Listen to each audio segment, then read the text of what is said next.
അല്ല, ഞാൻ ഇന്നലെ വീഡിയോയുടെ കമന്റ്സ് വായിക്കായിരുന്നു ഇവിടെ. അപ്പൊ അതിനകത്ത് എഴുതിയേക്കുന്ന കേട്ടോ, അതായത് ഒരു ഫീമെയിൽ ആണ്. അപ്പോൾ ആൾ എഴുതിയേക്കുന്നത് എങ്ങനെയാന്ന് വെച്ചാൽ, ഞാൻ മാമിന്റെ എല്ലാ വീഡിയോസും കാണും, എല്ലാ വീഡിയോസും ഞാൻ പകർത്തി വെക്കും ഫുള്ളായിട്ട്.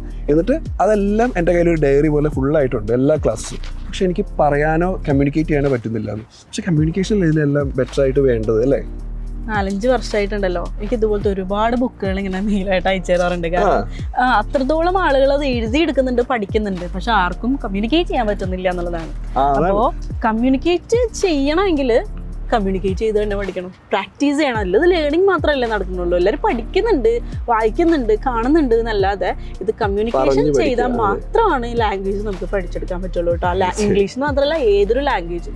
അതുകൊണ്ടാണ് നമ്മുടെ ഇംഗ്ലീഷ് ബസ്സിലാണെങ്കിലും കമ്മ്യൂണിക്കേഷൻ അത്ര ഇമ്പോർട്ടൻസ് കൊടുത്തിട്ട് പഠിപ്പിക്കുന്നത്. അപ്പോൾ അങ്ങനെ കമ്മ്യൂണിക്കേറ്റ് ചെയ്ത് പഠിക്കാൻ വേണ്ടിയിട്ട് നമ്മുടെ പുതിയ ബാച്ച് ഇംഗ്ലീഷ് ബസ്സിൽ സ്റ്റാർട്ട് ചെയ്യാണ് കേട്ടോ. അപ്പോൾ പുതിയ വർഷമൊക്കെ ആയിട്ട് നല്ല തീരുമാനങ്ങളൊക്കെ എടുത്ത് പെട്ടെന്ന് തന്നെ ജോയിൻ ചെയ്തോളാം.